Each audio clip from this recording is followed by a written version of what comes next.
Le thème est intitulé « Les 4 catégories de la race humaine que Dieu cherche dans l'Église aujourd'hui ». 4 catégories de la race humaine que Dieu poursuit ou Dieu cherche.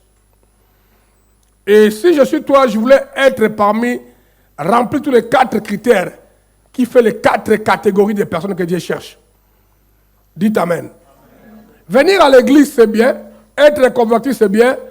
Mais l'église est remplie aussi de pharisiens et de samaritains. Il y a une catégorie de race humaine que Dieu cherche dans l'église aujourd'hui. Et ma prière est que tous les membres de la communauté apostolique Impact soient comptés parmi cette catégorie de race humaine que Dieu cherche dans l'église aujourd'hui. Quand il vient dans l'église, ne venez pas comme un figurant qui remplit les chaises, mais soyez parmi les gens que sur qui Dieu peut compter. Parce que la Bible nous dit ceci, dans le livre de Romains, si je ne m'abuse pas, dans une grande maison, il n'y a pas seulement le vase de terre à usage vil, il y a aussi des vases d'or à usage important ou utile. Mais si quelqu'un se conserve pire dans la maison de Dieu, il peut devenir une vase d'or à usage important. Maintenant, je ne sais pas ici chez vous en Côte d'Ivoire. Moi, chez moi au Congo, quand je grandissais, même dans les familles les plus pauvres, on remarquait ceci. Si un garçon a envoyé une lettre de fiançailles pour venir fiancer une fille, la lettre a été acceptée le jour où on va recevoir les fiancés pour qu'on les connaisse officiellement. Il vient avec quelques membres de sa famille, 3, 4 personnes, soit 10. Mais vous allez remarquer, les assiettes qui sortent ce jour-là pour leur servir, ce sont les assiettes apostolico-pastorales. Les assiettes qu'on n'a jamais utilisées. Dans la maison, lorsque les gens mangent de façon ordinaire, les assiettes de plastique, qui est déjà rouillé, c'est ça qu'on utilise pour manger. Mais lorsque une invitée de marque arrive, chez nous, on appelait ça les assiettes ou les marmites de Brazzaville. Il y avait une sorte de casserole, ça se vendait seulement à Brazzaville. Nos parents traversaient pour l'acheter là-bas. Et lorsqu'il y a un visiteur de marque, quand on décore la table, tu n'as pas encore déjà vu la nourriture, mais déjà tu sais déjà que non, il y a quelque chose dedans. Dites Amen. Et dans la maison de Dieu, il y a des assiettes, il y a des vases, des terres à usage vil, de moins important. Quelqu'un me comprend? Mais si quelqu'un se consacre et se conserve, peut devenir une assiette, marmite, en or, à usage importante. C'est pourquoi il est très important que les gens cessent de venir à l'église comme de simples figurants. Dans la maison de Dieu, Dieu cherche 4 catégories de personnes. On va lire la Bible, on découvrira ça. Dites Amen. Maintenant, regardez les enfants de Dieu. Pourquoi ne pas devenir l'homme selon le cœur de Dieu comme David l'était? Il y a eu des gens dans la Bible qui ont fait les choses bien. Dieu les a appelés l'homme selon mon cœur, comme David. Il a appelé Abraham son ami. Quand Dieu te regarde, il t'appelle quoi? Figurant dans la communauté, ou bien Dieu peut compter sur toi. Maintenant, quand il dit Dieu peut compter sur toi, ce n'est pas que tu deviens indispensable. Les gens, dans la maison de Dieu, dans l'église, personne n'est indispensable. La seule personne qui est indispensable, c'est le Saint-Esprit. Si le Saint-Esprit est avec nous, il peut fabriquer déjà du néant. Maintenant, vous savez, quand j'étais encore en train de grandir comme un jeune prédicateur, je travaillais dans une équipe d'évangélisation qui s'appelait Équipe d'action Voici la vie. On avait un renommé à Kin sans précédent. Là où les grands prédicateurs sont partis pour aller évangéliser, ils échouaient. Quand nous, on s'est pointé, il y avait des dégâts. On changeait les quartiers, les villes. C'est une bonne équipe qui était réputée. Alors moi, j'étais parmi les responsables, mais pas vraiment au rang supérieur. J'avais mes chefs, ils étaient nombreux, mais moi, j'étais un homme de terrain. Donc quand on planifiait, quand on va dans le terrain, je suis parmi les gens de terrain, débroussailleurs. Moi, j'étais comme ça. Alors, je me suis commencé à me rendre compte qu'il y avait beaucoup de chefs dans mon équipe, mais celui qui détient vraiment la force de bâtir, c'était moi. Alors, un jour, j'ai commencé à bouder. Je suis allé voir ma responsable, la sœur Thérèse. Maintenant, elle est aux États-Unis. J'ai dit, écoutez, moi, je Je démissionne, je ne peux plus travailler avec vous. Écoutez, je suis fatigué. Elle m'a supplié. J'ai dit non, je ne veux plus, laisse tomber. Parce que je savais que je croyais même que j'étais incontournable. Donc c'est moi qui étais indispensable. La sœur m'a supplié, j'ai refusé, je suis rentré à la maison. Dès que je suis rentré chez moi à la maison, dans ma maison, j'avais ma chambre qui était une chambre comme ça. Alors j'entre, la porte de la chambre était devant ici, j'entre comme ça. Ici, il y avait mon lit. Là, je mettais ma valise et quelques histoires. Il y avait une chaise là-bas. Dès que je m'assois sur la chaise, j'ai senti une voix menaçante qui me dit, toi, tu crois que tu es indispensable? Écoutez-moi très bien. Je vais fabriquer une autre personne 10 fois mieux que toi. Et toi, je vais te tuer. Avec ton orgueil là. Frère, juste te poser les corps, les soulever. Je suis sorti vite pour aller voir la sœur pour se repentir. Dites Amen. C'est pourquoi moi, j'aime moi-même, j'aime mon obéissance. Juste poser le corps, la voix, et je dis, hé, la vie et la mort. Ah, regarde-toi, même quand Dieu te parle, tu es incrédule, tu es orgueilleux. Même quand Dieu te parle, tu ne fais pas l'effort pour aller changer, aller parler. Je suis rentré, je dis que c'est moi, j'ai blagué. Je suis retourné. Je vais travailler avec vous. Je suis engagé. Dites Amen. Quand je dis, mes bien-aimés, pourquoi ne pas devenir l'homme selon les cœurs de Dieu, comme David, mes bien-aimés, ça ne veut pas dire que tu deviens indispensable. Dieu peut s'en passer de tout le monde. C'est l'Esprit de Dieu qui est important et indispensable. Amen. Maintenant, regardons les 4 catégories de gens que Dieu cherche. 1, Dieu cherche les intercesseurs. Les gens qui se mettent dans la brèche pour prier. Dieu est à la recherche des intercesseurs. Les gens qui prient. Regarde ta vie de prière. Est-ce que Dieu peut te compter parmi les gens qui peuvent compter dans la prière? 1 Timothée chapitre 2, verset 1. J'exhorte donc avant toute chose à faire des prières, des supplications, des intercessions, des actions de grâce pour tous les hommes. Maintenant, regardez. J'exhorte donc avant toute chose, en premier lieu, Dieu cherche les gens qui vont faire des prières, qui vont supplier Dieu, qui vont intercéder. Donc, même dans les combats que nous menons pour l'avancement des buts de Dieu, avant toute chose, Dieu veut que nous puissions considérer la vie de prière. Devenir intercesseur. Les gens qui peuvent prier, ils prennent l'intercession comme la passion, comme l'appel. Un dimanche, j'ai parlé ça dans la profondeur. Toi, tu as capté quoi? Parce qu'il y a des gens parmi vous qui sont des émotionnels. Quand la parole sort, ah, ça m'a touché, moi, ça m'a secoué. Après, il n'y a pas l'action qui suit. Tu demeures dans la même place. Tu es comme ce messieurs-là qui a vie. Mais le boa qui sort pour la vallée, il crie, ah, boa. Mais le changement intérieur ne suit pas. Et quand tu es comme ça, la parole sort, qui te touche, tu es interpellé, tu es conscient, mais tu ne fais pas un mouvement. Tu dois te considérer comme un faiblard. Tu es faible. Peu importe, tu es faible, mon frère. Les gens où la parole est claire, tu as compris, mais tu ne peux pas bouger. Il faut te compter toi-même parmi des faiblards, commencer à chercher la force intérieure venant de la part de Dieu. Si tu n'as pas encore atteint ce niveau-là, il faut se battre. Tu n'as pas encore arrivé là où Dieu veut que tu arrives. Et c'est là où le diable continuera à voler tes bénédictions. C'est là où le diable continuera à te distraire, à t'amener des échecs en échecs. Dieu cherche les intercesseurs. Regarde le verset. J'exhorte donc avant toute chose, en premier lieu, au commencement, à faire des prières. Quel genre de prières? Des prières de supplication, des prières d'intercession, des actions de grâce pour tous les hommes. Ça veut dire quoi? Tu viens vers moi ça supplier. Quand on dit supplier, dans l'agenda de Dieu, cette femme-là ne devait pas avoir l'enfant. Dans l'agenda de Dieu, ce garçon-là est né pour mourir célibataire. Mais toi, tu viens supplier Dieu. La prière est tellement profonde, portée avec les entrailles. Dieu change la situation. Il lui accorde un mariage. Parce que tu as supplié Dieu. Parce que la supplication a à voir avec le bien-aimé, comme si tu étais en train de supplier. Donc, tu ne mérites pas ce que tu demandes, mais tu as trop supplié, on te l'accorde. C'est le mot supplication. Si on va au restaurant, c'est par la demande. La demande est différente de... Il faut, il a dit, il faut faire des prières, des supplications. Seigneur, s'il te plaît, je t'en supplie. Tout n'est par terre. Sauve mon garçon qui est rebelle.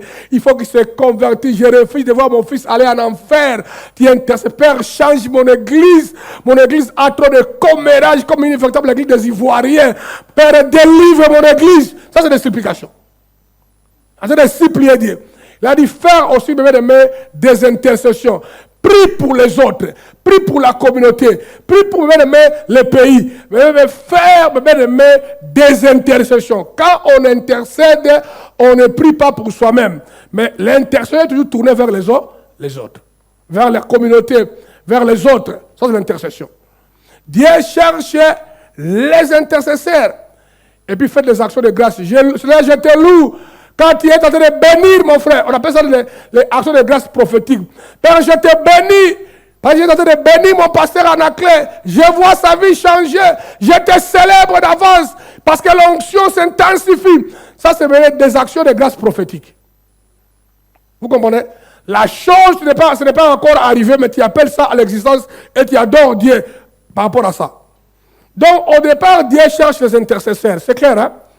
L'intercession est aujourd'hui le cri du cœur de Dieu au milieu des ténèbres croissant sur la terre et l'église. Frère, les ténèbres est en train de grandir au milieu de ce monde que nous vivons et puis au milieu de nos églises. Quand tu vas fouiner dans les fins fonds des églises, tu trouveras les abominations que Paul a dit, même chez les païens, on n'en trouve pas. Les caractères, les comportements, les habits, les mentalités, que tu peux aller découvrir, les ténèbres est en train de prendre place même dans nos églises, pas seulement dans le monde entier. Le monde est déjà rempli de ténèbres, le diable ne se cache plus. Aujourd'hui, les gens qui sont dans les loges sataniques, ils n'ont plus honte de ça, ils portent des signes de leur loge maintenant, ils les déclarent ouvertement. Parce que maintenant, ils veulent voter, nous appartenons au diable. Macron a déclaré que la bête, qui est le diable, l'antichrist, est déjà là. Hein? On en verra ça dimanche. Dimanche, je vous mettrai ça dans la vidéo où Macron est en train de déclarer la bête. Et là, la bête arrive. Donc déjà, il montre son appartenance à la bête. La seul endroit où le mot bête a été utilisé, c'est pour représenter l'antichrist. Et lui, il a répété ça. Donc déjà, il déclare son appartenance. Dites Amen. Quelqu'un me comprend? Maintenant, au milieu des ténèbres là, Dieu cherche les intercesseurs pour limiter la force du ténèbre. On ne va pas l'éradiquer, c'est impossible. Les ténèbres et la lumière vont émerger toujours ensemble. Les ténèbres augmenteront, la lumière augmentera. Mais nous voulons maintenant réduire l'impact des ténèbres dans les vies de ces dons-là, ces gens-là dont Dieu a déjà choisi pour les salir. Dans l'église, nous voulons limiter. Et pour les limiter, l'église a besoin des intercesseurs. Pas des gens qui dorment jour et nuit. Pas de comment ils fatiguent les fainéants. Les gens qui se relèvent, même quand ils doivent fatiguer, ils se réveillent, ils mettent l'os sur la figure. Ils commencent à parler en langue Shenda, Brokaba, Sanka. Dieu cherche des gens comme ça. Les hommes sont dynamiques. L'église ne marchera pas, bébé de main, si l'église est remplie de fainéants. C'est vrai la parole de Dieu, bébé de main, les fainéants vont s'appauvrir. Un peu de fainéantisme, la pauvreté s'abattra, si vous dites proverbe. Et il ajoute, donne pas la nourriture à un homme paresseux. En d'autres termes, un homme paresseux ne mérite pas la prospérité. C'est un paresseux. Dieu n'est pas paresseux. Nous voulons les gens encourager dans la prière, dans l'intercession, pour la communauté, pour leur famille, pour le pays, pour l'économie, pour sa famille, pour ses enfants, pour son mari. Le mot intercesseur est le mot qui, littéralement, veut dire toucher la cible, marquer, toucher la cible marquée. C'est quoi la cible marquée? J'aimerais que mon église grandisse en nombre. Dieu l'a révélé. Tu te mets à genoux pendant des mois, des semaines, des années, tant que l'église va s'exploser en nombre. C'est pourquoi Esaïe a dit, pour l'amour de Sion, je ne me tairai point. Je continuerai à prier pour l'amour de Sion. Jusqu'à ce que son salut paraîtra comme l'aurore. C'est intéressant, le mot intercesseur est le mot qui littéralement veut dire toucher la cible marquée. Intervention divinement dirigée. C'est l'intersection, hein? Croisement, carrefour. C'est l'intersection entre le ciel et la terre par rapport à la volonté spécifique du Seigneur. Une position spirituelle. Quand on décide d'être intercesseur, c'est une position, c'est une posture que tu occupes par l'esprit. Une mentalité, psychologie, position. Que moi, je vais jouer un rôle de l'intercesseur. Je veux que les ressources viennent d'en haut, descendent sur la terre. Moi, je ferai ce rôle de transaction. Moi, je jouerai ce rôle. Je serai au milieu. Je suis au carrefour entre la bénédiction venant du ciel touchant la terre. entre les soucis, les sujets, les plaintes venant de la terre montant au ciel, je suis là au milieu. Ça, c'est l'intercesseur. Aujourd'hui, je suis choqué quand je vois les jeunes gens qui ont 16 ans, 15 ans, 17 ans, 20 ans, de comment ils sont fatigués. Ils veulent regarder les films, l'internet du matin au soir. Lorsque moi, j'étais en train de grandir dans la foi, je dirigeais une église à Kinshasa là-bas.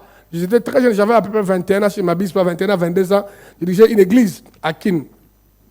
J'avais une jeune fille que je cherche, je ne sais pas ce qu'elle est devenue, elle s'appelait Mimi Kaïssa. Elle avait 14-15 ans. La fille là, quand la réunion finit à l'église, elle avait son cahier. Elle lessionnait toute l'église pour demander le sujet de prière. Sergent, tu n'as pas un sujet, tu veux qu'on prie pour ça? Tu donnes, il écrit. Oscar, tu n'as pas un sujet pour la prière? On va prier pour toi. Il prend. Mes frères, parce que nous à Kin, l'école, c'était toujours un seul gong. Hein? Donc, quand vous allez à 7h du matin, vous sautez à 12h pour rentrer à la maison. D'autres entrent à 12h30 pour sortir à 17h. C'est les méthodes du Congo. Ce n'était pas que non, comme si vous allez à 7h, 12h repos, vous retournez à 15h. Nous, on n'a pas ces méthodes-là. Quand tu vas chercher la fille là vers 14h chez eux, tu dis, maman, bonjour, Mimi Kaïssa est là. Si tu dis que non, Mimi Kaïssa est en train de prier, ça ne sert à rien. Partez. Mimi Kaïssa vous prie 4h, 5h. La fille là a son cahier. Où est-ce qu'on peut être tel jeune aujourd'hui? Si tu n'as pas appris à prier, quand tu vas devenir maman avec le bébé, tu ne prieras jamais. Ah non, il faut que je fasse le biberon. Ah, il faut que je fasse mon mari. Tu ne prieras jamais. Il faut apprendre à prier maintenant. Et quand tu vas devenir très occupé, ça va baisser un peu, ça gardera l'équilibre. Tu vois, nous les vieux comme nous, on est déjà avancés en âge, nos vies de prière sont toujours là. Quand tu vas chez moi à la maison, tu trouves ma femme, chaque matin ou chaque soir, elle est en train de crier comme un chien. Waouh, waouh, waouh, dans la prière. Parce qu'elle a déjà appris à l'âge très basse. Maintenant, peut-être tu es converti en retard, déjà vieilli, mais fais l'effort de te mettre à jour. Dieu cherche les intercesseurs. J'aimerais voir tous les membres de l'église et prier. Si tu veux être apprécié par Dieu, devenir intercesseur, regardez ce texte-là. Ézéchiel chapitre 22, 23 à 30. Ézéchiel 22, 23 à 30. La parole de l'Éternel me fit adresser en ces mots, fils de l'homme, dis à Jérusalem, tu es une terre qui n'est pas purifiée, qui n'est pas arrosée de pluie au jour de la colère. Ces prophètes conspirent dans son sein comme des lions rougissants qui déchirent leur proie. Ils dévorent les âmes. Ils s'emparent des richesses et des choses précieuses. Ils multiplient les veuves au milieu d'elles. Vous voyez l'état de l'église se trouve, hein? Vous voyez l'état de mal qui est dans l'église, mes bien-aimés.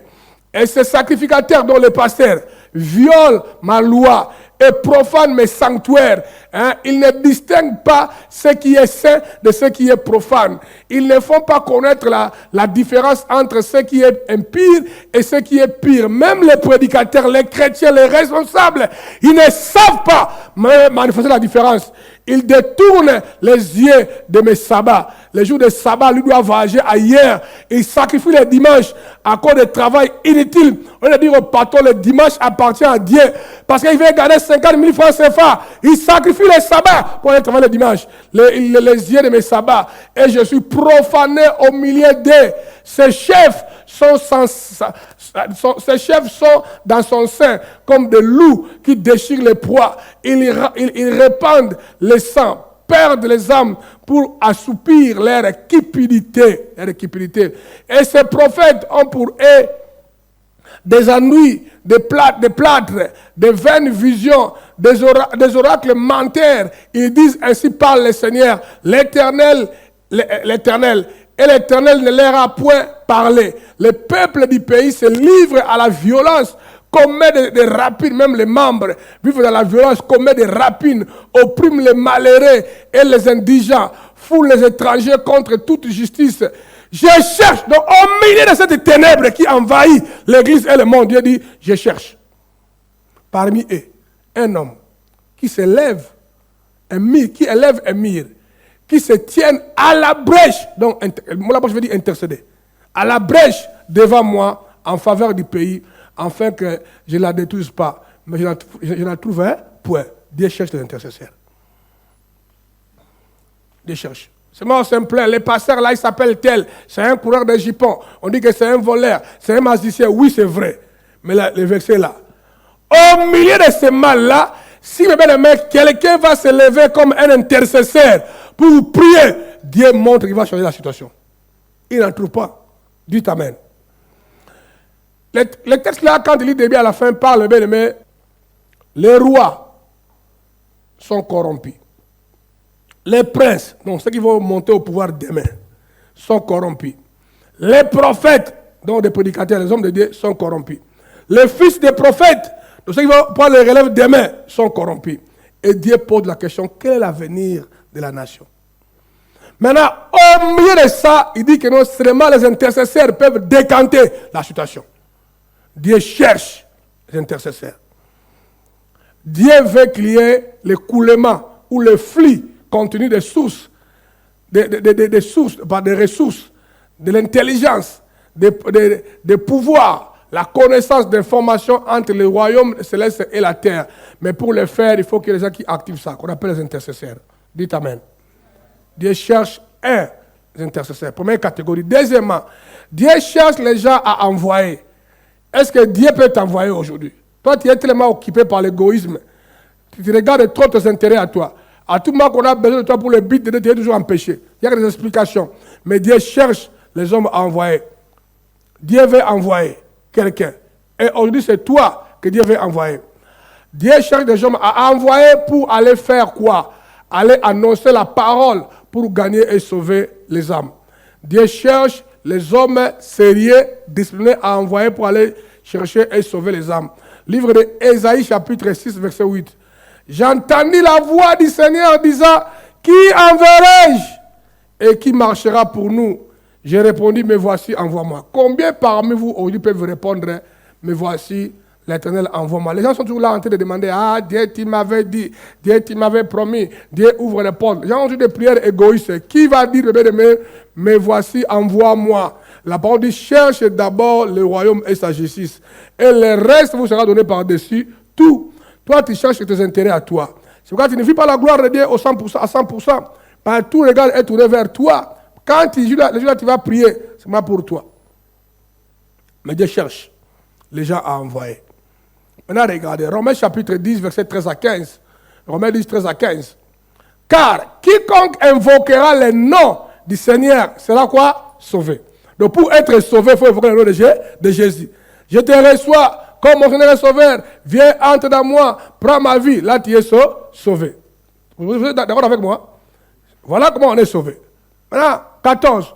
Comment donc invoqueront-ils celui en qui n'ont pas crié? Et comment croiront-ils à celui dont ils n'ont pas entendu parler? Et comment entendront-ils parler s'il n'y a personne qui prêche? Comment on voit ça? Dieu cherche qui enverrai-je pour aller parler. Dieu veut sauver les gens dans les rues d'Abidjan, dans les rues de Cocody. Dieu veut sauver les gens. Mais vous me dites, qui enverrai-je? Qui enverrai-je? Qui sera ma bouche pour parler à mon nom? Qui sera ma bouche pour parler à mon nom? Qui enverrai-je?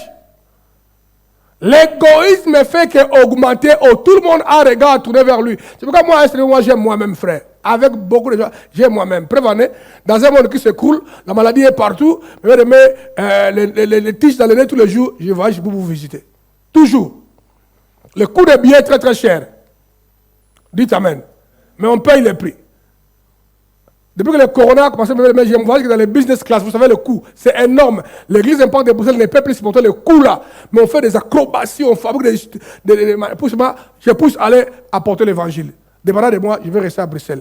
Mais parce qu'on a compris que Dieu cherche qui enverrai-je. Combien parmi vous qui écoutent le son de ma voix comme la voix prophétique de Dieu, qui dit je m'engage, je prends la décision de devenir un vrai intercesseur. Maintenant, je vais essayer d'être la bouche de Dieu. Je parlerai. Je me donne la discipline. Moi, une fois par semaine, j'irai seul dans la rue, aller prêcher, même si on ne m'envoie pas. Je vais gagner une âme.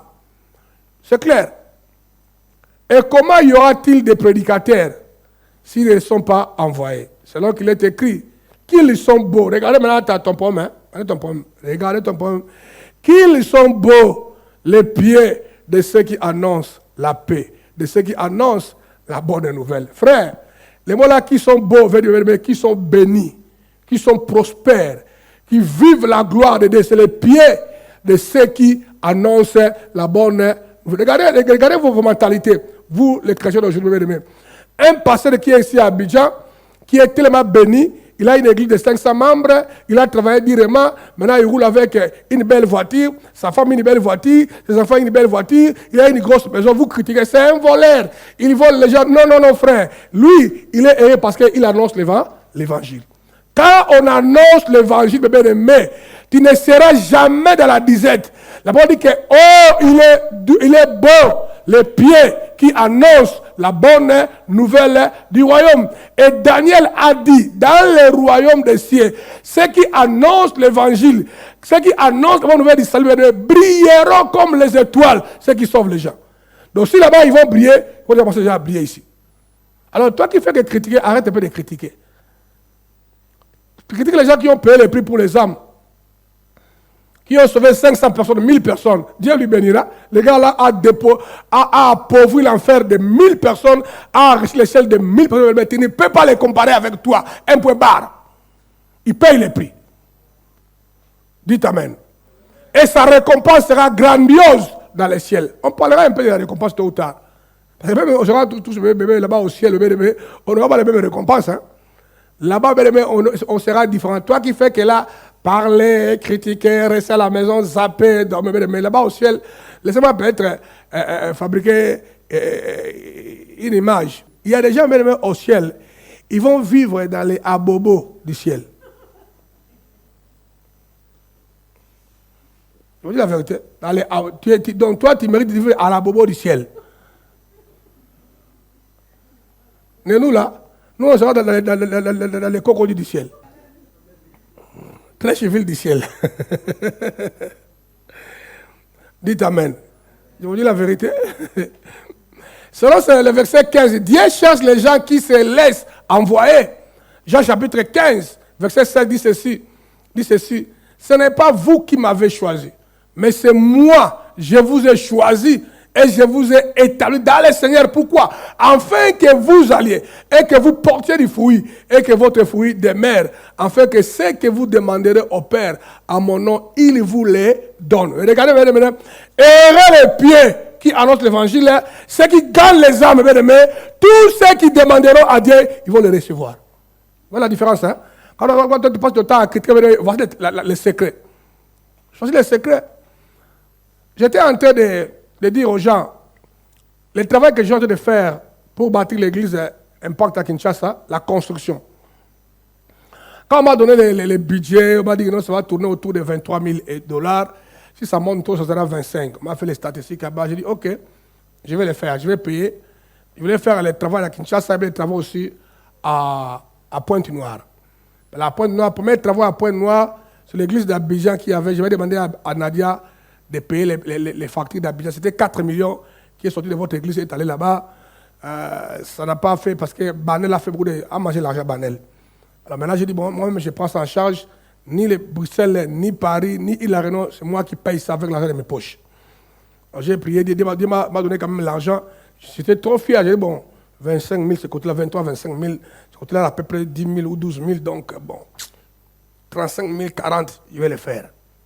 J'ai prié à l'ange, j'ai reçu l'argent. J'ai commencé avec la joie. Le budget de Brazzaville, taf, tout a été fait. Il manquait que 600 €. Je l'ai ajouté. Mon frère Akin, la facture faisait qu'augmenter. De 23 000 à 46 000. 46 000. Maintenant, on est déjà arrivé presque à la fin. Je suis arrivé à 70 000 $ de dépenses. Et j'ai refusé que l'église Impact mette 1 €. Je vais faire un vœu à mon Dieu. Là, si tu me poses la question, les 30 000 j'avais. Mais où j'ai trouvé les 40 000, je ne vous dirai pas où j'ai trouvé ça. Je ne sais pas, frère. Là, tu me dis, parce que où est, frère, les 40 000 est venu tant. Les miracles. Ah, pasteur, je te fais un don de 2 000. Attends, 300. Hein? Frère, c'était comme ça. Tu ne peux pas te comparer, bien aimé, avec les gens, bien aimés, qui ont appris à sauver les âmes.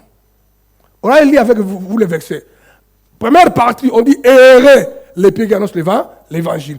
Ici, on dit que ceux qui portent les fruits, donc qui gagnent les âmes, quand ils prieront, ça veut dire que l'exaucement de leur prière est lié aussi au fait de gagner les âmes. Tout le monde voit ça? C'est pas la parole dit cherchez d'abord le royaume et sa justice. Mais la plupart parmi nous, toujours on met la charrue avant les bœufs. Peut-être si j'avais besoin d'argent pour moi-même, je n'allais pas trouver pour faire tout ça. Parce que maintenant que les travaux sont arrivés à la fin, je suis fauché. Maintenant, il faut acheter le groupe électrogène. Moi, j'étais très fier. J'ai dit, bon, je donne un don pour le groupe électrogène. J'ai donné 250 000 $. On est allé regarder les groupes pour alimenter la salle là, les climatisations, les machines, tout ça. Les groupes commencent maintenant à partir de 15 000 $.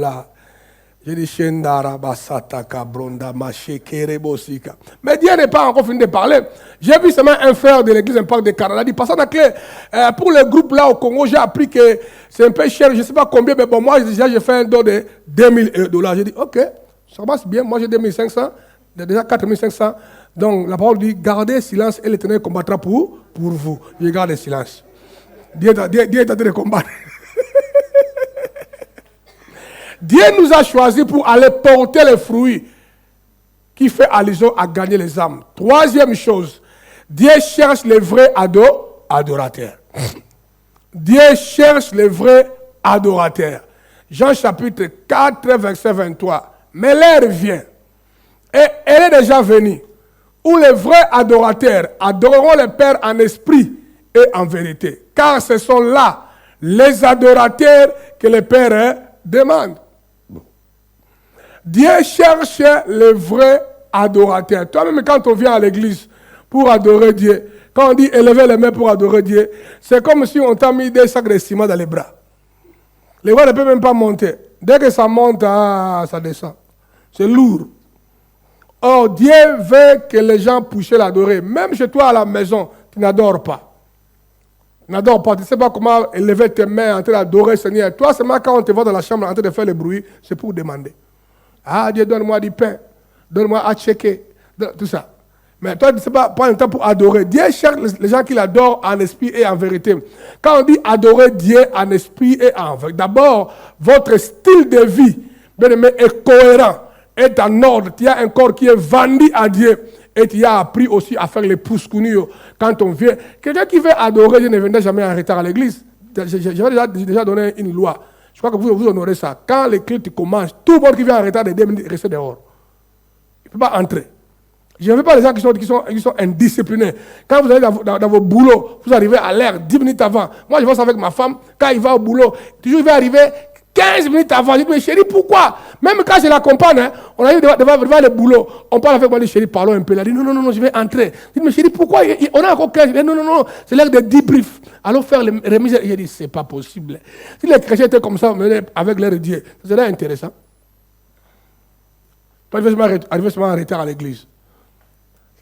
Quand une église, les gens commencent l'adoration ensemble, parce que tout le monde aime adorer Dieu, c'est intéressant. Dieu cherche les adorateurs. Dites Amen. Et les vrais adorateurs, maintenant, parce qu'il y a beaucoup de adorateurs dans le monde, hein, bien aimé. Il y a ceux qui adorent l'argent, ceux qui adorent le sexe, ceux qui adorent la beauté, ceux qui adorent leur famille. Mais Dieu cherche les vrais adorateurs qui adorera lui Dieu en esprit et en vérité. Qui n'adore pas l'argent, qui n'adore rien de ce monde, qui adore que Dieu. Beaucoup de mettre nos comportements à faire nous les adorateurs des biens matériels, de nos familles. C'est pourquoi pour les intérêts de nos familles, on est prêt à sacrifier le but de Dieu. Parce qu'on est les adorateurs de nos propres vies. Dieu cherche les vrais adorateurs. Maintenant, regardez. Être un vrai adorateur signifie celui dont le style de vie est engagé à honorer Dieu, à révérer Dieu, par son obéissance et sa conduite. De ce fait, le vrai adorateur fait allusion aux personnes et à la connaissance révélée de Dieu et de son parler, et l'amener quotidiennement à la manifestation. Maintenant, pour nous, c'est quoi le parler de Dieu? Nous sommes les sanctuaires. Père, merci car tu as fait de moi un sanctuaire. Tu es tenté de changer mon cœur, de définir mon cœur, oh grand Dieu. Ma manière de parler et d'agir avec ma femme et mon mari est en train de changer. Je suis un sanctuaire pour ma femme. Je suis un sanctuaire pour ma communauté. Tout est crioté à moi. Est en train de partir. Je le déclare. Père, je t'adore. Ça, c'est un vrai adorateur. Qui adore Dieu par rapport à la fréquence du moment. Qui adore Dieu dans un sens prophétique. Là où Dieu nous amène. Là où Dieu nous envoie. Dieu est en train de nous amener où? Le sanctuaire. Nous sommes en train de devenir le sanctuaire. Donc tu peux commencer à adorer Dieu en désordre où ta vie ne change pas, tu n'es même pas conscient que tu dois devenir un sanctuaire. Ah Dieu, tu es merveilleux. Mais dans la tête, il y a des troubles de fréquence. La fréquence dont nous sommes en train de devenir un sanctuaire. Quand on adore, ça c'est la fréquence. Là où nous allons, c'est prophétiquement ça. Là où nous allons. Tu changes ta relation avec ta femme. Comment tu interagis avec l'église est en train de changer radicalement. Comment tu honores ta communauté. Comment tu veilles pour protéger ta communauté. Confère, mes bien-aimés, le nouveau concept de la communauté. Nous protégeons notre communauté. Parce que la communauté est bâtie par Dieu. Dans ton caractère, ton comportement, tu ne peux rien faire qui peut mettre la communauté en danger. C'est ça qu'on appelle le vrai adorateur. Mais si tu es opposé à ce que Dieu dit, et des belles phrases, mon frère, tu es en train de passer à côté. Dieu cherche le vrai adorateur. Il adore en esprit et en vérité. Hein? Regardez. Ce sont des hommes et des femmes qui vivent devant lui dans l'obéissance et ont une conduite intègre et droite.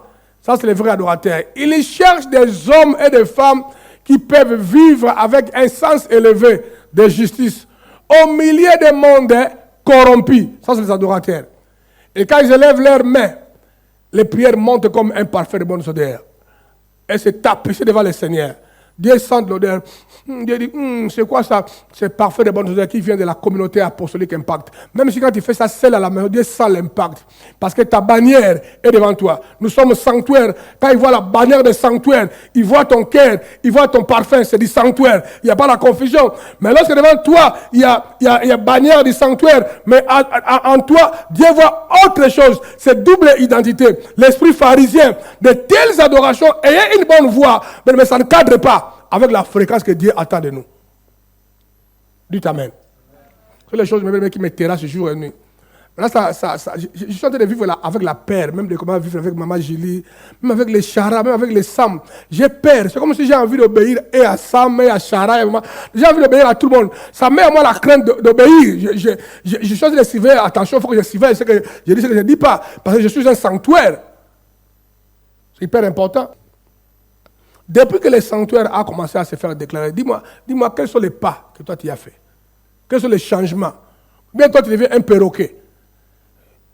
Toi qui répète les mots sanctuaire, sanctuaire, sanctuaire, mais tu ne le vis pas. Les perroquets répètent les choses qu'ils ne comprennent pas. Lorsque nous on était au Congo, on avait un perroquet à la maison, dans une cage. Souvent, quand la maman rentre du marché, tout le monde, les enfants ont chanté à Lingala, maman est Njalesili. Maman est arrivée, fini la fin. Hein? Maman est Njalesili. Maintenant, lorsque la maman venait pour livrer, les tchakou a vu que nous on chantait quand maman venait. Maintenant, lorsque la maman vient pour livrer, va sortir les tchakou. Maman est Njalesili. Les tchakou répètent la même chose, perroquet, mais ils ne comprennent rien. Combien parmi vous dans l'église sont des chrétiens perroquets qui répètent les choses, mais qui ne comprennent pas les tenants, les aboutissants. Et ils posent non plus la question pour savoir qu'est-ce que Dieu est en train de suivre. Nous sommes en train de bâtir la communauté apostolique Impact. Abidjan nous offre beaucoup d'opportunités. Les jours où Dieu me fera grâce, avec vous là, vous êtes sérieux. On a franchi les seuils de 100 membres à Abidjan. Frère, pour que j'amène l'église là à 500 membres, faire de 100 membres un véritable sanctuaire, ça deviendra facile. C'est d'abord à franchir les seuils là, les 100.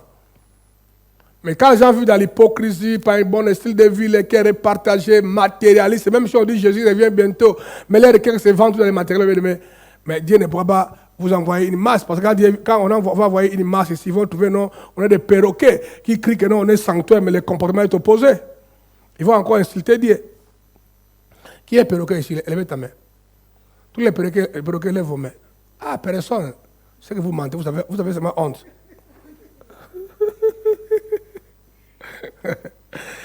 Il cherche des hommes et des femmes qui abandonnent les plaisirs impératifs terrestres pour élever un standard selon la volonté de Dieu. Frère, on chante ça quand on chante les standards uniques, comme nos pères Job et Noé. Nous nous libérons de l'impératif terrestre qui nous tire vers le bas, les pesanteurs. Nous tendons vers le haut. Frère, nous chantons ça. Mais combien de gens réfléchissent par rapport à ça? Hein? C'est intéressant avec les enfants de Dieu. Il cherche des hommes et des femmes dont les cœurs l'aiment entièrement, qui sont entièrement à lui. Les hommes vendus pour le Seigneur. Même dans leur souffrance, dans leur pauvreté, dans leur manquement, ils ne mentent pas. Ils restent. Moi, j'aime ma vie. Moi, je vous dis la vérité. Va demander à ma femme, plusieurs années de mariage, on ne s'est jamais assis, elle et moi, et fabriquer un mensonge. Non. Fabriquer une coopération illégale, non. Ça n'est jamais arrivé, frère. Elle est là. Jamais dans ma maison. Jamais. Jamais elle est arrivée, bien aimé. Toujours la droiture. J'essaye, même quand je suis en train de souffrir, ça va nous coûter trop cher. Je dis la vérité. Je vais éduquer ma femme à être femme qui déclare que la vérité. Et si je la prends à mentir, un jour, il va me le rétorquer. Ah, toi qui prétends être pasteur, ce jour-là, tu avais menti, non? Je ne veux pas. Je vais rester modèle pour ma femme et mes enfants. Modèle à vie. Dites Amen. Vous tenez compte de ça? Dieu cherche les vrais adorateurs. Dieu ne veut pas les femmes samaritaines, frère. Il dit que nous, on nous a appris à adorer ici à Sichar. C'est là, Jésus était en train de répondre à la femme là. Ils étaient dans une ville de Samarie appelée Sichar. C'est là où Jésus a rencontré la femme là et Jésus dans la pouille. La femme là est venue épouser l'eau à midi parce qu'à midi les gens mangent. Si elle vient avant ou après midi, elle sera lapidée parce qu'elle est prostituée. Vous comprenez? Alors, à midi, la pouille est vide, elle est seule. Elle rencontra Jésus-Christ. Dans le débat, la femme a dit à Jésus, ah, vous les Juifs, vous prétendez, il faut aller adorer sur vos montagnes. Mais nous, notre père Jacob, nous a appris à adorer ici à Sichar. Le mot là, Sichar veut dire intoxiqué, ivrognerie. Hein? Être dans les toxiques, ivre, tu manques le contrôle, tu chancelles. Hein? Qui veut dire, même si j'ai 5 maris, ce n'est pas grave. L'essentiel, si je peux lever les mains et adorer le Seigneur, Dieu agrée. Jésus a dit, madame, si dans le passé, de telles adorations étaient acceptées, parce que le vrai endroit, la localisation pour adorer Dieu n'était pas encore défini par Dieu. Maintenant, Dieu l'a défini. On adore Dieu à un seul endroit qui s'appelle l'esprit et la vérité. Un peu barre. Tout le reste, c'est Jacob, où ils sont dans les montagnes, oublie ça. On adore Dieu, et puis Dieu cherche. Dieu est à la recherche. Dieu est à la recherche. Frère, les versets là, frère. Je ne dis pas des bêtises, mon frère. Les versets là, regardez ça. Regardez, s'il vous plaît, alléluia. Regardez les versets. Mais l'heure vient, Jésus répond à la femme, elle est déjà venue, où les vrais adorateurs adoreront le Père en esprit et en vérité. Point virgule. Car ce sont là les adorateurs que le Père fait quoi? Demande ou cherche. Dans le livre second original, cherche. Pas autre chose. Dieu cherche les adorateurs. Maintenant, regardez. Il cherche des hommes et des femmes qui peuvent vivre avec un sens élevé de justice. Il cherche des hommes et des femmes qui abandonnent les plaisirs et impératifs terrestres pour élever un standard selon la volonté de Dieu. Il cherche des hommes et des femmes dont les cœurs l'aiment entièrement, qui sont entièrement à lui. Tu aimeras ton Dieu de tout ton cœur, de toute ton âme, de toute ta force. Dites Amen. Dites Amen, s'il vous plaît. J'étais en train de parler avec Franck. J'ai dit, je suis inquiet par rapport à beaucoup de responsables de l'Église Impact, au niveau global. Quand j'analyse, parce que je demande toujours les gens qui gèrent les finances de l'Église Impact m'envoient les rapports financiers. Et je dis, il faut toujours me mettre les noms de ceux qui payent la dîme. Et tu vas te rendre compte, mais il y a même des responsables qui dirigent les commissions, qui sont là-bas dans l'autorité. Ils tapent 2 mois, ils ne payent pas la dîme, 1 mois, ils ne payent pas, les mois d'après aussi, ils ne se rattrapent pas. Mais il y a un problème. Ce sont des voleurs. Et quand on est voleur, on est maudit. Maintenant, comment un maudit peut contribuer à l'avancement des buts de Dieu ou bénir l'Église? Un maudit, tout ce qui touche un maudit.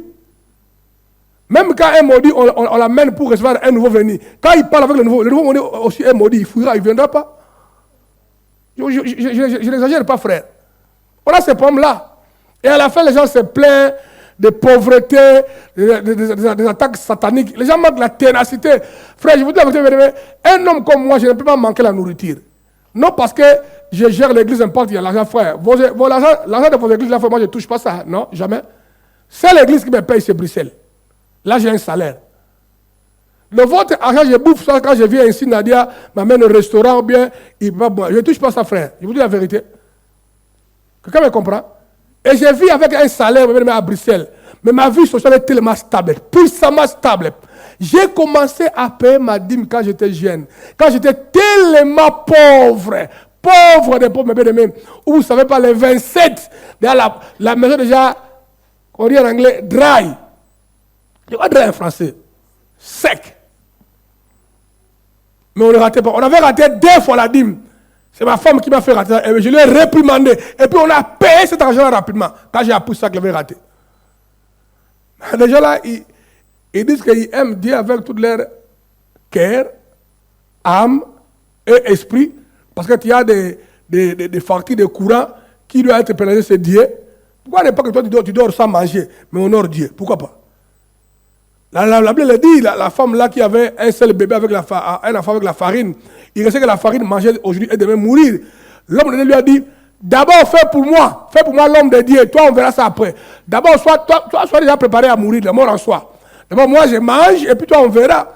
Et quand la femme a obéi, a priorisé Dieu, on dit clairement que pendant 3 ans et demi dans sa maison, la nourriture n'a pas manqué. C'est votre mentalité. Quand il y a un petit facteur qui dépasse, on va sacrifier Dieu. Ça c'est le problème. Nous sommes dans un piège. Et je vous dis la vérité. Moi, il n'y a pas de piège. Pas de piège.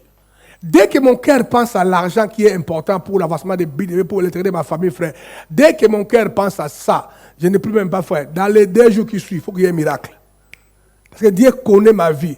Totalement vendu, dévoué. Et quand tu peux imaginer, bien aimé, que j'ai mis à peu près 80 quelques mille euros pour construire l'église Impact. Ça fait de mes poches. Pendant que Bruxelles a l'argent, Paris a un peu de moyens, il a réunion à la Paris. Il y a 3 et 4 églises qui ont des moyens. Il a réunion Paris, Canada, Bruxelles. Abidjan n'a pas de moyens, a des miettes. Je veux dire que non, Bruxelles donne 50 000. Il y en a là-bas. Ils donneront ça. Je dis non. Je paierai ça seul. Alistair était avec moi au Congo, il m'a vu devenir fou. Comment j'ai crié sur les voleurs, les travailleurs. Tout travailleur est voleur. Voleur à outrance et puis qualifié. J'ai hurlé, le budget a triplé. Frère de quoi moi? Là, ça continue à se faire payer les petits trucs. Je continue à envoyer les petits trucs. Je continue à envoyer. C'est pas qu'on arriver à la fin. Parce qu'on va inaugurer la salle là à Kine, la fin, dernier dimanche du mois. Samedi, vendredi, aujourd'hui c'est jeudi, hein? Vendredi prochain. Dans 8 jours, on va inaugurer la salle là. Je fais que payer. Dites amen. Maintenant, quelqu'un parmi vous va croire que non, si je donne 80 000, c'est que j'ai 100 000 à la maison. Frère, archi faux. Frère, archi faux. Tout ce que j'avais, je voulais donner ça. Et ce n'était même pas assez.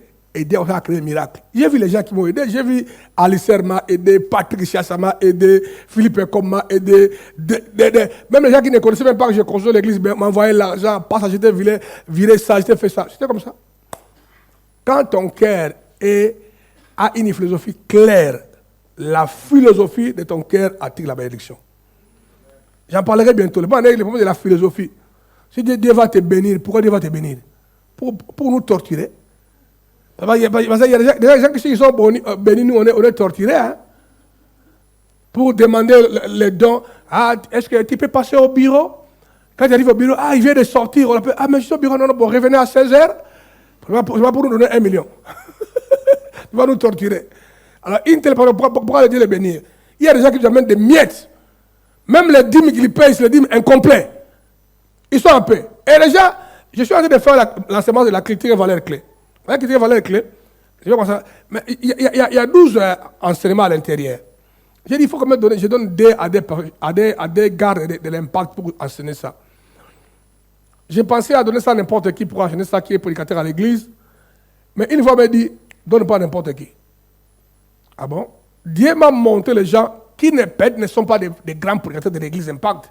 Il m'a dit, donne-les de prêcher ça. Tu sais pourquoi? Les gens là payent la dîme comme tout le monde. Mais j'ai aussi compris qu'en dehors de la dîme, il faut faire les dons, les offrandes. Il y a des gens qui sont des professionnels à payer la dîme. À part la dîme, si tu reçois encore 1 franc dans ses poches à l'église, impossible.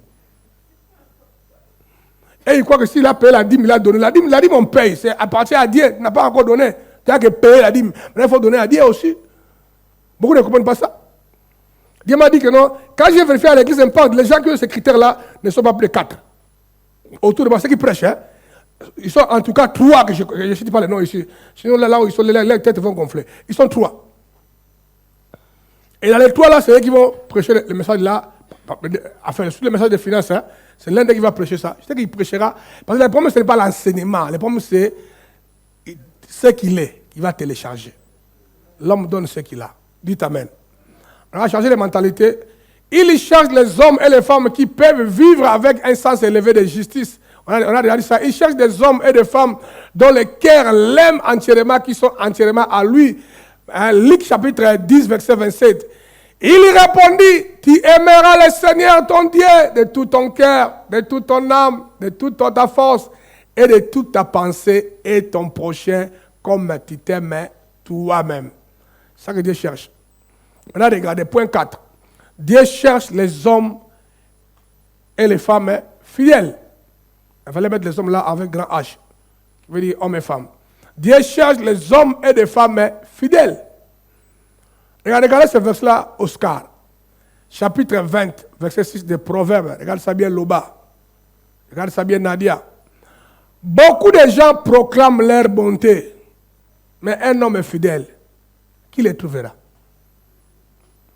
Ah, moi vraiment, même moi en Akla, je parle beaucoup de mes bontés. Hein. Ah, je suis un homme bien. Ah, j'aime moi-même. Hein, tout ça, Dieu dit c'est bon, tout ça. Mais homme fidèle, qui les trouvera? Ça veut dire que Dieu cherche les hommes et les femmes fidèles. Tout le monde chante de leur bonté franque, mais homme fidèle, qui les trouvera? Carl Emmanuel. Est-ce qu'on peut dire que Carl Emmanuel est un homme fidèle dans tous les domaines? C'est ce que Dieu cherche. Dieu cherche 4 catégories de personnes. Il cherche les intercesseurs. Il cherche les hommes envoyés pour aller évangéliser. Il cherche les adorateurs Jeanne. Et puis il cherche des hommes et des femmes fidèles. Dites Amen. La Bible nous dit que Dieu est fidèle. C'est ça, c'est sa nature. C'est ce qu'il est. Ainsi, il nous appelle à être fidèles comme lui. Dieu est fidèle. Et la parole nous dit, lorsque les hommes deviennent infidèles, Dieu demeure quoi? Fidèle. Et je vais vous démontrer ça. Quand Dieu avait décidé de voyager avec Israël jusqu'à la terre promise, Dieu a promis que je vous prendrai de l'Égypte jusqu'à la terre promise. Pendant la marche, Dieu s'est rendu compte que c'est un peuple à cou raide, un peuple rebelle, un peuple infidèle. Dieu a dit, mais je vais aller où avec ce peuple-là? Dieu est déjà fatigué. Mais Dieu s'est rendu compte, j'avais promis. Si je change, ça ne va pas intéresser. Dieu a dit, ok, je vous ai promis de vous amener à la terre promise. Je vais veiller sur ça, mais vous partirez avec un ange. Dis-moi, je veillerai à ma promesse. Vos comportements, c'est que vous êtes déjà dévalidés. Mais lorsque vous devenez infidèle, moi, Dieu, je reste quoi? Fidèle. Partez avec un ange. Moi, je suis été très sage à dire que Dieu, non. Avec un ange, ça ne marche pas. On t'attend. Tu viendras avec nous. Dites Amen. Lorsque les hommes deviennent infidèles, comment celle-ci se manifeste-t-elle? Comment la fidélité de Dieu se manifeste-t-elle? Ou votre fidélité? Ah, fidèle à Dieu. Vous doit être fidèle à Dieu. Dieu nous donne sa loi, sa parole, ses commandements, ses instructions, ses voies, afin que nous devenions fidèles et que nous demeurions fidèles de génération en génération. Parce que si ma sœur Nati se fait une femme fidèle, ce qui est intéressant, ça va impacter sa fille. Parce que Dieu dit clairement, quand je bénis, ça va de génération en génération. C'est ce que dit la parole de Dieu. Maintenant, Dieu a donné Oscar, toutes les lois sont là, les instructions. Dieu veut que nous soyons fidèles en obéissant à cette parole-là, afin que cette grâce nous impacte et descende jusqu'à plusieurs générations. Livre de Psaume 78, versets 8 à 5, Psaume 78, 78, 5 à 8. Il a établi un témoignage à Jacob. Il a mis une loi en Israël. Et il a ordonné à nos pères de l'enseigner à leurs enfants, pour qu'elle fût connue de la génération future, des enfants qui naîtraient et qui devenus grands. Ils en parlassent à leurs enfants, afin qu'ils misent en Dieu leur confiance, qu'ils n'oubliassent pas les œuvres de Dieu et qu'ils observassent ses commandements, afin qu'ils ne fissent pas comme leur père, une race indocile et rebelle, une race dont le cœur n'était pas ferme et dont l'esprit n'était pas fidèle à leur Dieu. Dieu dit que si vous recevez la parole de Dieu, vous le gardez, vous l'insérez, vos enfants vont embrasser ça et aussi vont devenir fidèles comme vous. Alors ils ne seront pas comme vos pères qui sont venus avant vous, qui n'étaient pas fidèles, qui ont embrassé la parole, mais qui n'étaient pas fidèles. Et on a vu ça dans la race d'Israël, même Josué. La parole dit, bien aimé, après la mort de Josué, les enfants qui sont nés ne connaissaient pas l'Éternel. Parce que le système avait failli. Les Juifs étaient infidèles. Tous les enfants là, bien aimé, qui ont entré à Canaan avec Josué, tous leurs papas sont tombés dans le désert parce qu'ils étaient infidèles. Tous les enfants nés dans le désert, vous comprenez? Donc l'héritage de leurs parents leur a impacté. Donc, c'est hyper. C'est pourquoi la loi a été donnée. Si on obéit à la loi, ça produit une race fidèle. B. Fidèle envers le leadership établi par Dieu. Fidèle avec les leaders établis par Dieu. Livre des Proverbes, chapitre 25, verset 15. Comme la fraîcheur de la neige au temps de la moisson, ainsi est un messager fidèle pour celui qui l'envoie. Il restaure l'âme de son maître. Il restaure l'âme de son maître. Mais un messager fidèle que Dieu a envoyé, dans le travail qu'il fait, il serait en train de restaurer l'âme de son maître. Son maître est erré parce que le messager est fidèle. Toi, tu es envoyé par l'Église Impact d'être leader, d'être collaborateur. Tu dois être fidèle. Mais c'est hyper important. Être fidèle au leadership établi. Le leader qui t'a établi au niveau supérieur, qui t'a mis. J'étais mis là-bas, Philippe, comme facilitateur. J'étais mis là-bas, Nadia, comme facilitateur. La fidélité doit être liée à celui qui t'a établi. Et le vice-versa. Les membres de la communauté doivent aussi être fidèles aux gens que le leadership a établis. J'ai dit que aujourd'hui, au Canada, j'ai mis Patrick Siassa comme leader. Tous les membres de l'Impact doivent honorer, respecter ce qui a été établi. La fidélité. C'est fidèle envers ses semblables.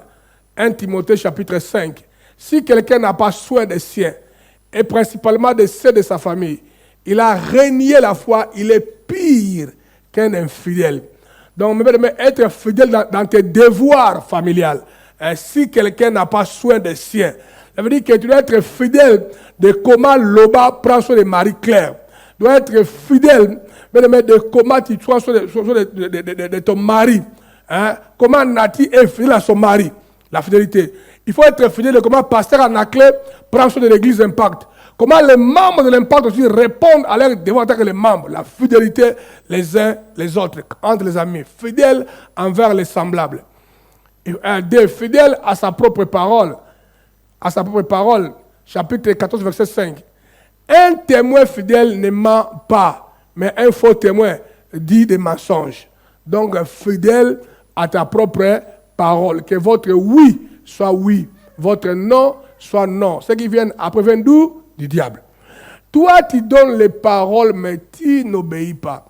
Et tu vas plus loin, même quand tu pars emprunter l'argent de quelqu'un. Tu promets qu'au mois de mai, je paierai. Ça fait aujourd'hui 5 ans.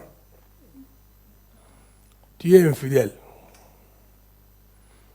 Ta parole ne pèse pas. Quiconque ne sait pas honorer sa parole, bien-aimé, ce n'est pas un homme sur qui on peut compter.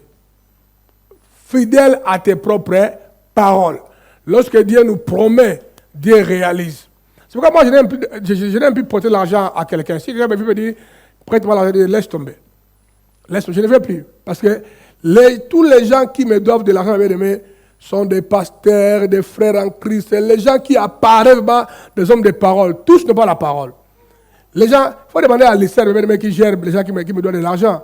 Quand il dit à l'ICR, laisse tomber, j'oublie ça, ne demande plus ça. Elle dit non, pasteur, non, ça ne va pas. Les gens exagèrent. Les gens me doivent que de l'argent. De maintenant, même si tu es en train de mourir, tu viens pour le. Je ne te donne pas. Je dis laisse tomber, je n'ai pas l'argent à vous prêter. Parce que tu peux jurer, ah non, moi je suis membre de l'église Impact, c'est archi faux. Les membres de l'Impact, d'autres viennent, ah, je suis ton fils, tu n'es pas mon fils, c'est du mensonge, tu veux l'argent. Mensonge. Tu n'as pas appris à être fidèle toi-même. Donc je dis, je me suis déjà délivré de ça. Libre de mes chaînes. D'abord, j'avais les passions charnelles. Les gars qui reviennent, non, j'ai des problèmes, mais je vais te rembourser, j'ai une affaire. Je dis, ok, combien? 2000, prenez. Ils ne donnent pas. C'est ça la vie. Mais comme les gens ne sont pas fidèles, un témoin fidèle ne ment pas. Mais un faux témoin dit des mensonges. Matthieu 5, 37, que votre parole soit oui et oui.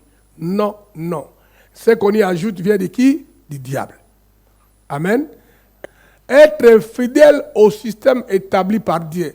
Livre de 2 Timothée, chapitre 2, verset 2. Et ce que tu as entendu de moi, en présence de beaucoup de témoins, confie-les à des hommes fidèles, qui soient capables de l'enseigner aussi aux autres. Ça, c'est un problème très fort, surtout pour les facilitateurs.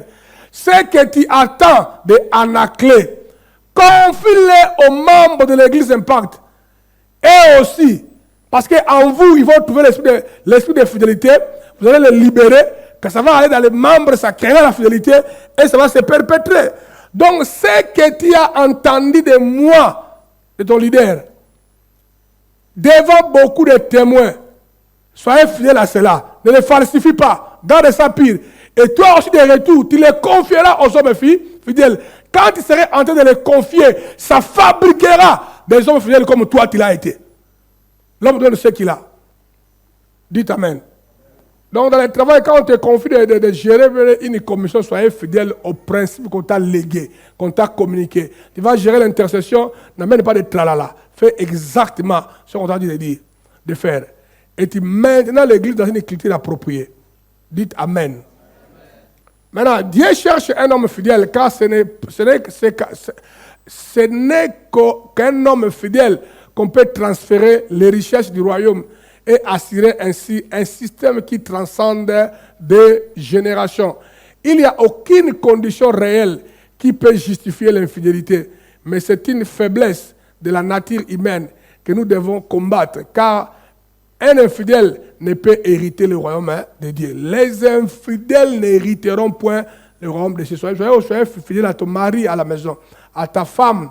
N'allez pas tromper ta femme ou d'aller les tricher. Soyez fidèle à ta femme. Soyez fidèle à ton mari. Soyez fidèle à tes enfants. Vice versa. Dites Amen.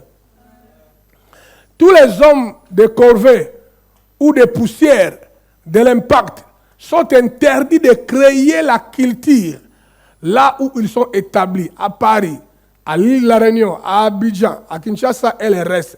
Les hommes de corvée n'ont pas le droit de créer la culture, mais doivent rester fidèles à ce qui a été établi par Dieu via Anaclée. Le devoir des hommes de corvée et de poussière, c'est d'observer et de traquer Anaclée Antoine et capter la culture et de retour pérenniser cela dans nos ambassades, maintenant et aux générations futures. Ça, c'est la fidélité. C'est que tu as reçu de moi, confie-le. Maintenant, quand on parle des hommes de corvée, dans la Bible, on fait allusion aux diacres, hein, les hommes de corvée, aux diacres. Hein. Maintenant, regardez, Matthieu 25, 21.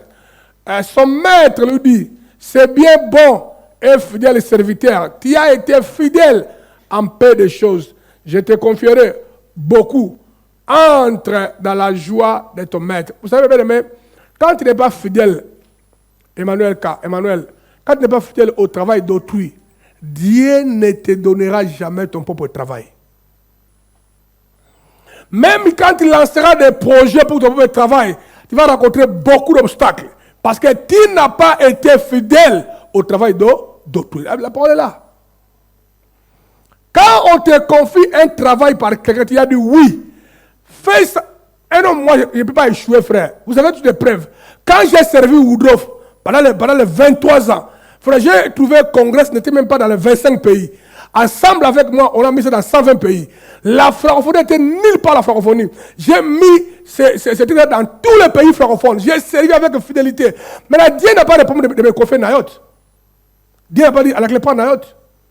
Qui a aussi insisté, tenté de parler avec Nadia. Aujourd'hui, me dit, pasteur, tous les pasteurs qu'on a vu dire non, non, non, non, non. C'est que votre pasteur là a amené ce là, on n'a jamais entendu parler de ça. On va le suivre jusqu'au bout.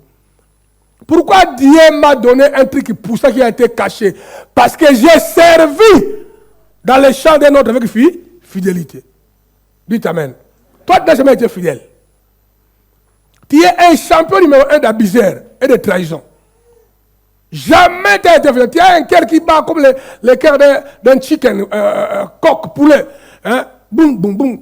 Parce que ce que tu es en train de gérer de l'autre, tu veux que ça devienne ton travail à toi. Ça ne se passe pas comme ça. Si tu n'es pas fidèle dans le travail autrui, qui te donnera ton travail à toi? Demeurer fidèle dans la vision et le mandat nous préserve, nous qualifie et garde en alerte pour le retour de Christ. Matthieu 24, 45 à 51. Matthieu 24, 45 à 51. Quel est donc le serviteur fidèle et prudent que son maître a établi sur ces gens ou ces biens pour leur donner la nourriture au temps convenable? Heureux ce serviteur que son maître à son arrivée trouvera faisant ainsi. Je vous le dis en vérité, il établira sur tous ses biens. Mais si c'est un méchant serviteur qui dit en lui-même, mon maître tarde à venir, s'il se met à battre ses compagnons, s'il mange et boit avec les ivrognes, le maître de ses serviteurs viendra le jour où il ne les y attend pas, et à l'heure qu'il ne connaît pas, et il les mettra en pièces et lui donnera sa part avec les hypocrites. C'est là qu'il y aura des pleurs et des grincements dedans. Donc si on t'a établi, gérant, Dieu a établi Anaclet pour l'église Impact. Je dois veiller. Je dois nourrir, je dois travailler directement pour vous apporter une bonne parole. Écoutez cet enseignement-là, mes bien-aimés. 4 choses que Dieu cherche. Quand tu regardes dans la Bible, tu verras que les 4 hommes que Dieu cherche, c'est ça. Je suis allé l'investiguer par la force de la révélation. Donc, un leader que Dieu a confié ce troupeau doit travailler directement pour les nourrir. Il ne peut pas seulement être là en train de manger les graisses des brebis, mais il pourvoit à la vie des brebis. Et c'est la même chose si on t'établit facilitateur, responsable. Ton mandat est de veiller que tu es en train de faire ton travail selon la demande de celui qui t'a établi. Dieu cherche des hommes et des femmes fidèles. Amen.